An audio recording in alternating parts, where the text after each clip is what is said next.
তো আজকে রান্না করেছি উচ্ছে আলু দিয়ে ট্যাংরা মাছের ঝাল বা ঝোল। ডিম ভরা ট্যাংরা মাছ, দেখো দেখতে পাচ্ছ। এটা খেতে ভীষণ ভালো লাগে। যারা উচ্ছে খেতে চায় না তারা ওইভাবে রান্না করলে একবার অবশ্যই খেয়ে নেবে।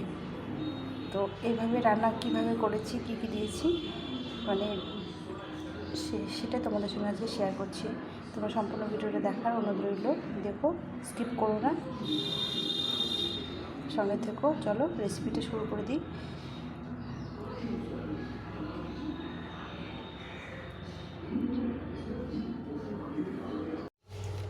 আজকে রান্না করব ট্যাংরা মাছ। এটা হচ্ছে ট্যাংরা মাছের ঝোল রান্না করব। প্রথমে একটু নুন হলুদ দিয়ে মাছটাকে ভালো করে মেখে নিতে হবে। তো বন্ধুরা, মাছগুলোকে প্রথমে মেখে নিচ্ছি। বন্ধুরা, তোমরা সম্পূর্ণ ভিডিওটা দেখার অনুরোধ রইল। দেখো, স্কিপ করো না। কী করে রান্না করব, আমি কী দিয়ে এই মাছগুলো রান্না করব সেটাই তোমাদের সঙ্গে শেয়ার করছি। এই ট্যাংরা মাছ খেতে বাড়িতে খুব পছন্দ করে, এই জন্য আমাদের মাঝে মাঝে ট্যাংরা মাছ নিয়ে এসে রান্না করি, তোমাদের সঙ্গে সেটা শেয়ারও করি। তো আজকে আমি কী করে রান্না করব সেটাই তোমাদের সঙ্গে শেয়ার করছি। তো এই মাছগুলো খুব একটা বড়ো না, মাঝারি সাইজের মাছ নিয়ে এসছে। তো এখানে আমি নিয়েছি কিছু করলা কেটে নিয়েছি, আর আলু নিয়েছি। একটু আলু লম্বা লম্বা করে পাতলা পাতলা করে নিয়েছি, আর করলাগুলো একটু লম্বা লম্বা করে কেটে নিয়েছি। আর এখানে এক বাটি পেঁয়াজ নিয়েছি। এটাতে রান্নাটা করব। তো আমি এখানে কড়াই বসিয়ে দিয়েছি। কড়াইটা গরম হয়ে গেছে। আমি পরিমাণ মতো তেল দিয়ে দেবো। তেলটাকে ভালো করে গরম করে নিতে হবে। তেলটা গরম হয়ে আসছে।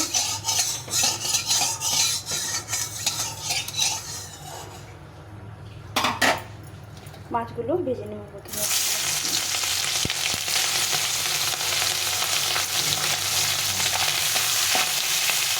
ভালো করে কড়াইটা গরম করে নিলে সুন্দরভাবে মাছগুলো ভাজা হয়ে যাবে। ট্যাংরা মাছকে ছোটে তো একটু তেল মাখিয়ে নিয়েছি, তবে দেখানো হয়নি। মাছকে একটু তেল মাখিয়ে নিলে মাছটা ছোটে না। সেইভাবে মাছটা প্রথমে ভেজে নেব।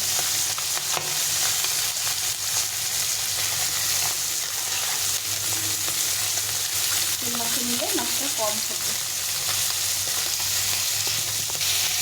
ভালো করে উল্টে পাল্টে মাছগুলো ভেজে নিতে হবে।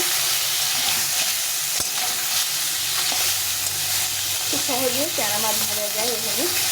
একটু তেলটা কম দিতে হবে, তাহলে ফুটবে না। মাছের ডিম হয়ে গেছে অনেকগুলো মাছের, সবগুলো মাছে না, কিছু মাছের ডিমও হয়ে গেছে।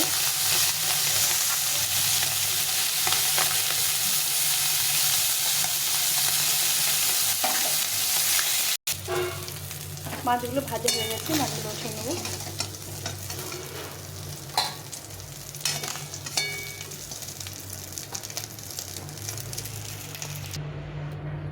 এখন পরিমাণ মতো তেল দিয়ে দেবো, দিয়ে রান্নাটা করব।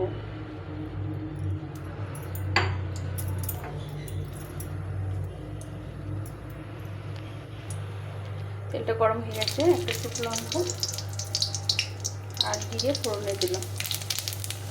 এখন দিয়ে দেবো পেঁয়াজটা।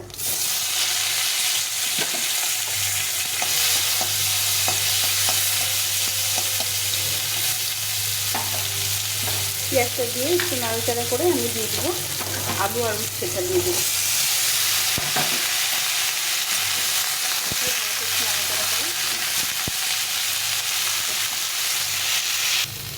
সব কিছু একটু ভাজা ভাজা হয়ে গেছে। এখন আমি দিয়ে দেবো এখানে স্বাদ মতো লবণ আর পরিমাণ মতো হলুদ গুঁড়ো দিয়ে একটু জল দিয়ে এটাকে ভালো করে একটু ভেজে নেব।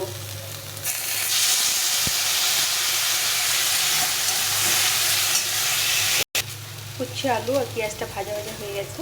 এখানে মশলা করে দিয়ে নিয়েছি আদা জিরে লঙ্কা আর একটু ধনে দিয়ে মশলাটা পেস্টটা করে নিয়েছি। এখানে একটু জল দিয়ে এই মশলাটা দিয়ে দেবো,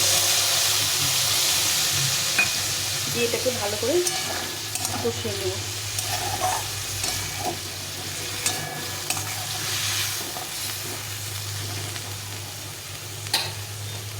বেশ কিছুক্ষণ ধরে মশলাটাকে কষিয়ে নিতে হবে। একদম কম তেলে রান্না, এরকম করে খেতে ভীষণ ভালো লাগে। যে কোনো ছোটো মাছের মশলা দিয়ে গামাখা তরকারি ভীষণ ভালো লাগে। এটাকে ভালো করে একটু কষিয়ে নিতে হবে, বেশ কিছুক্ষণ নেবে। পেঁয়াজগুলো কিন্তু একদম ভাজা ভাজা হয়নি, সেটা খেতে ভীষণ ভালো লাগে।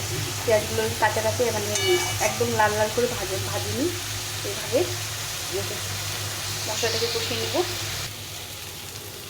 তো কষা হয়ে গেছে মশলা দিয়ে। এখন আমি জল দিয়ে দিই, পরিমাণ একটু জল দেবো মটরশুঁটি বাটির মতো, যেন ভালো করে সবজিটা সেদ্ধ হয়। খুব বেশি জল দিতে হবে না।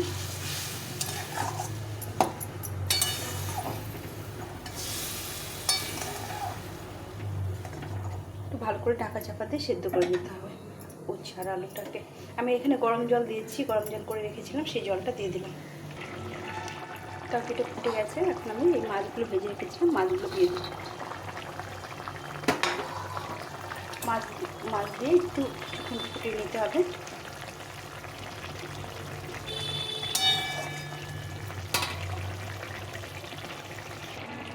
আমার তরকারি হয়ে গেছে। এটা খেতে ভীষণ ভালো লাগে আর খুব তাড়াতাড়ি হয়ে যায়, খুব সহজে একটা রান্না, আর খেতেও ভীষণ ভালো লাগে। যারা উচ্ছে খেতে ভালোবাসে না, এইভাবে মাছ দিয়ে রান্না করলে চেটে পুটে খাবে। আমি আজকে রান্না করেছি, দেখো কত সুন্দর হয়েছে।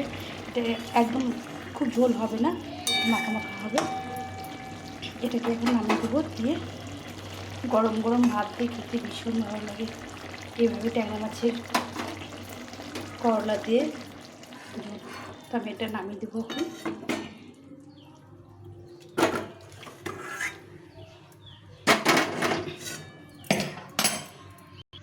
তো কেমন লাগলো বন্ধুরা, তোমরা অবশ্যই কমেন্ট করে জানিও। ভালো লাগলে একটা লাইক দিয়ে দিও, আর বন্ধুদের সঙ্গে অবশ্যই শেয়ার করে দিও, আর নতুন বন্ধুরা সাবস্ক্রাইব করে বেল বাটনটা অন করে দিও। তো এইভাবে একবার ট্যাংরা মাছ রান্না করে খেয়েও ভীষণ ভালো লাগে, আর করলা দিয়ে দারুণ লাগে খেতে। তো চলো এখানে রাখছি, দেখা হচ্ছে পরের রেসিপিতে। সবাই ভালো থেকো, সুস্থ থেকো, আর একবার এইভাবে রান্না করে খেয়ে আমাকে কমেন্টে জানিও কেমন লাগলো, তোমরা যদি না খেয়ে থাকো। এই উচ্ছেগুলো একদম তেতো লাগে না এইভাবে রান্না করলে। একটু পেঁয়াজটা বেশি দিতে হবে, তোমাদের দেখালাম।